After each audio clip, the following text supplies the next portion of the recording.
Olá e bem-vindos. Hoje a gente vai mergulhar num campo de batalha que afeta tudo que a gente assiste, ouve e lê. De um lado, o poder do comércio global, do outro, a defesa da diversidade cultural. E no centro de tudo isso fica uma pergunta: quem dita as regras do que a cultura no século XXI? E para guiar a nossa exploração, a gente está com um artigo acadêmico aqui que tem um título bem provocador. O nome é Copyright ou Copytight, as amarras do sistema de direito autoral e de acesso à cultura, de Guilherme Coutinho Silva e Lígia Ribeiro Vieira. O título já dá a dica, né? Usando a palavra tight de apertado, amarrado. A nossa missão aqui é justamente entender essa tensão. O artigo apresenta duas visões de mundo que estão em rota de colisão, sabe? Elas são representadas por duas organizações gigantescas, a Organização Mundial do Comércio, a OMC, e a Unesco. Basicamente, é a lógica do cifrão contra a lógica da identidade cultural. E para começar, os autores já jogam uma bomba no nosso colo. Eles argumentam que o sistema de direito autoral, que nasceu lá no século XIX, para proteger o criador, hoje é dominado pelos interesses de uma indústria cultural massificada. A questão que fica é: qual cultura exatamente esse sistema está protegendo? Para entender esse cabo de guerra, a gente precisa voltar um pouquinho no tempo. O artigo nos lembra que isso tudo é bem antigo. O primeiro grande acordo internacional sobre o tema foi a Convenção de Berna, de 1886. É uma coisa tão fundamental que a própria Declaração Universal dos Direitos Humanos, de 1948, garante a proteção dos interesses de quem cria uma obra. Mando dessa conversa. Por décadas, o assunto era da Organização Mundial da Propriedade Intelectual, a OMP, que é um órgão mais técnico. Só que, em 1994, acontece uma virada de chave com a criação da OMC, a Organização Mundial do Comércio. De repente, a propriedade intelectual sai da esfera puramente jurídica e, cai no centro do tabuleiro do comércio global. E com a OMC entra em cena o famoso e, para alguns, temido Acordo TRIPS. A sigla significa Acordo sobre Aspectos dos Direitos de Propriedade Intelectual relacionados ao comércio.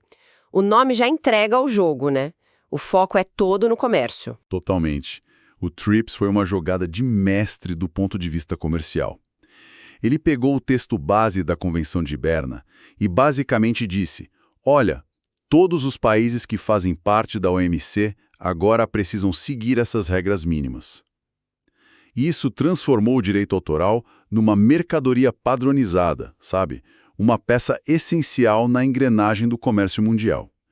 Ele estabeleceu um piso de proteção que beneficiou principalmente os grandes países exportadores de cultura. Entendi. Então ele criou um padrão único que, na prática, acabou favorecendo quem já era gigante no jogo.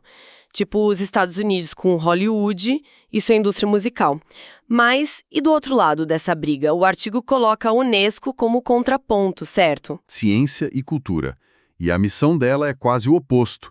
Desde a sua Constituição, lá em 1946, ela fala em promover uma salutar diversidade de culturas e o livre trânsito de ideias, enquanto a OMC olha para uma obra e vê um ativo econômico. A Unesco olha e vê uma expressão de identidade. Perfeito, é isso. E qual é a principal ferramenta da Unesco nessa disputa? O artigo destaca um documento que é fundamental: a Convenção sobre a Proteção e Promoção da Diversidade das Expressões Culturais, de 2005. O texto dela é genial, porque propõe um tratamento duplo para as obras. Sim, elas são bens econômicos, podem ser vendidas, mas, antes de tudo, elas são veículos de identidades, valores e significados. Tem uma citação no artigo do jurista português José de Oliveira Ascensão que resume tudo de forma brilhante. Ele diz: todo direito de autor é necessariamente direito da cultura. Nossa, essa frase é muito forte. Ela basicamente diz que não dá para separar a proteção da obra do seu valor cultural. Mas aí a gente entra num terreno um pouco abstrato. O que exatamente significa diversidade cultural nesse contexto? Ótima pergunta. E os autores do artigo fazem questão de aprofundar isso para não ficar só no discurso. Eles buscam umas definições clássicas. Uma delas é de um antropólogo do século XIX, Edward Burnett Tylor, que descreveu cultura como Aquele conjunto de saberes, crenças, artes, leis, costumes, que uma pessoa adquire enquanto membro de uma sociedade. Enquanto membro de uma sociedade, essa parte parece ser a chave de tudo. Quer dizer que a cultura não é uma invenção de um gênio isolado numa torre de marfim, ela nasce da coletividade. Perfeito. A cultura é um fenômeno social, não existe no vácuo.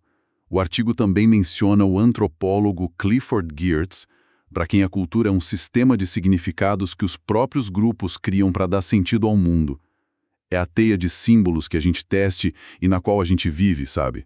Ok, mas e a Convenção da Unesco de 2005? Ela traz isso para um campo mais prático?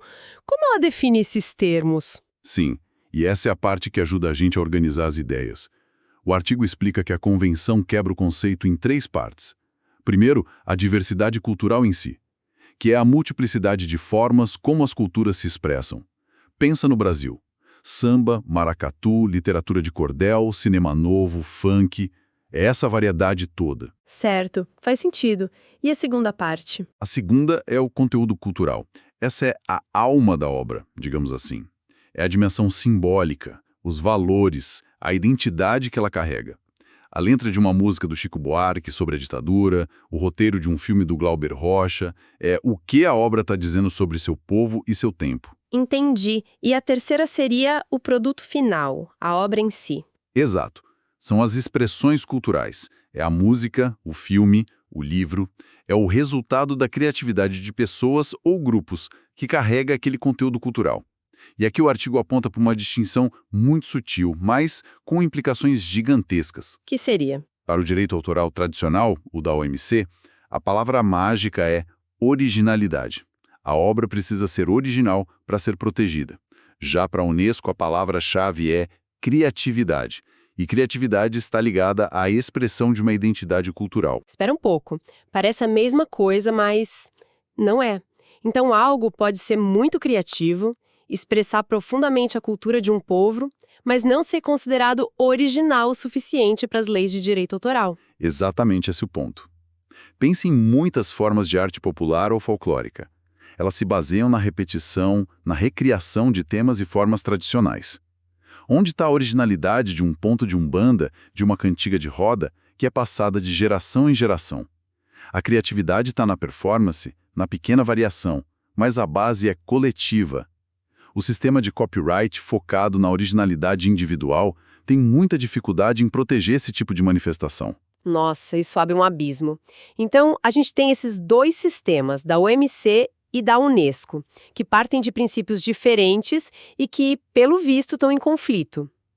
Para entender como essa disputa acontece na prática, o artigo nos apresenta 2 conceitos do direito internacional: hard law e soft law. E isso nos leva ao cerne da questão. Qual é o poder real de cada uma dessas visões? Hard law, ou lei dura, se refere a tratados e acordos que têm força de lei. São vinculativos. Eles criam obrigações que os países precisam cumprir. Se um país assina e não cumpre, pode sofrer consequências, sanções. O princípio aqui é o famoso pacta sunt servanda. Os acordos foram feitos para serem cumpridos. É tipo código de trânsito. Se você avança o sinal vermelho, você leva uma multa. Não é uma recomendação, é uma ordem. E o acordo TRIPS da OMC é o exemplo perfeito de hard law, certo? O artigo até chama de tratado-contrato? Precisamente. É um contrato com cláusulas claras e, mais importante, com um sistema para punir quem não cumpre. Em contraponto, a gente tem a soft law, a lei suave. São instrumentos como declarações, recomendações. Elas têm um valor político e moral, servem como um guia, mas não são legalmente obrigatórias. Seria como regras de etiqueta.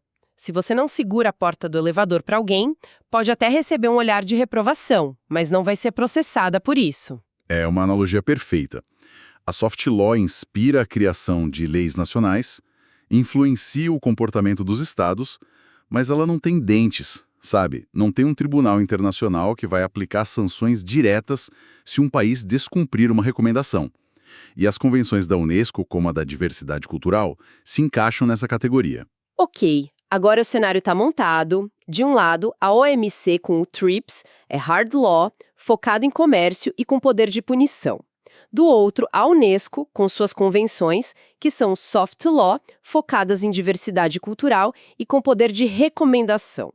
A pergunta de $1 milhão é: quando os dois entram em campo, quem realmente apita o jogo? E o artigo é bem direto sobre isso. A balança pende e muito para o lado da OMC. A razão principal é o seu sistema de solução de controvérsias. Ele é obrigatório para todos os mais de 150 países membros. Isso significa que se um país acredita que outro está violando o acordo TRIPS, ele pode abrir um processo na OMC. E se ganhar, pode ser autorizado a aplicar retaliações comerciais pesadíssimas. E o artigo menciona um exemplo brasileiro disso, não é? A tal da retaliação cruzada. Sim, e esse caso emblemático do poder da OMC. Foi numa disputa sobre subsídios ao algodão, que o Brasil venceu contra os Estados Unidos. Como os EUA não cumpriram a decisão, o Brasil foi autorizado a retaliar. E a genialidade foi onde eles decidiram retaliar. Que não foi no algodão, claro. Não. A retaliação cruzada permite que você aplique a sanção em outro setor da economia. O Brasil ameaçou quebrar patentes de produtos farmacêuticos e, o mais importante para a nossa discussão, suspender o pagamento de direitos autorais de filmes, músicas e livros americanos. De repente, Hollywood e a indústria fonográfica estavam batendo na porta da Casa Branca, desesperados. Isso mostra que a propriedade intelectual não é um conceito abstrato, é uma arma poderosíssima no comércio global. É a diplomacia do grande porrete, como diz o artigo. Eles citam aquela frase famosa do ex-presidente americano Theodore Roosevelt: "Fale com suavidade, mas carregue um grande porrete." O sistema da OMC é esse porrete. A sua jurisdição é compulsória, não tem como fugir. Exato. E o contraste com a Unesco é gritante.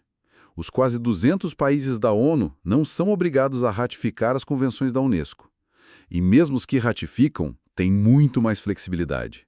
Tem uma diferença técnica nos textos que o artigo aponta e que é crucial. E qual seria? O artigo 72 do TRIPS proíbe que os países façam reservas às suas disposições. Ou seja, ou você aceita o pacote todo ou está fora. Isso garante que o acordo seja uniforme e forte no mundo inteiro. É um cardápio com prato único. Já na Convenção da Diversidade da Unesco... É um buffet self-service. A Convenção da Unesco não só permite que os países não aceitem emendas futuras, como também não proíbe o uso de reservas. O resultado, como os autores descrevem, é que esses acordos podem se tornar colchas de retalhos. Cada país adota só as partes que lhe interessam. Isso diminui drasticamente a força e eficácia da norma como um todo. Então, no fundo, o que o artigo está dizendo é que um acordo comercial focado em dinheiro tem mais poder para ditar as regras da cultura global do que um acordo criado especificamente para proteger a cultura. Isso é um baque quando a gente para pensar. É um choque de realidade. A estrutura jurídica internacional hoje dá muito mais força à visão da cultura como mercadoria do que a visão da cultura como identidade. A hard law do comércio se sobrepõe à soft law da cultura. Certo. Então, o que tudo isso significa, no final das contas? Qual é a grande conclusão do artigo? A conclusão é que aquela visão simplista de que a criatividade humana gera obras que são protegidas pelo direito autoral é uma perigosa simplificação. Ela ignora completamente esse campo de batalha político e econômico que a gente acabou de descrever. Ou seja, não é um processo natural e neutro. De forma alguma. A ideia central que os autores defendem é que a proteção da propriedade intelectual precisa ser repensada. Não dá mais para dissociar o direito autoral do direito fundamental de acesso à cultura e da importância da diversidade para a própria saúde das sociedades.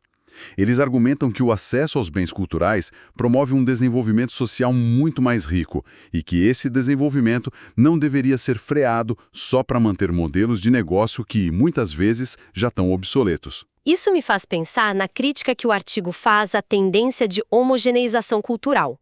Com um sistema tão forte favorecendo os grandes produtores, o risco é que a gente acabe consumindo a mesma cultura, o mesmo tipo de filme, a mesma música, no mundo todo. E esse é o grande perigo.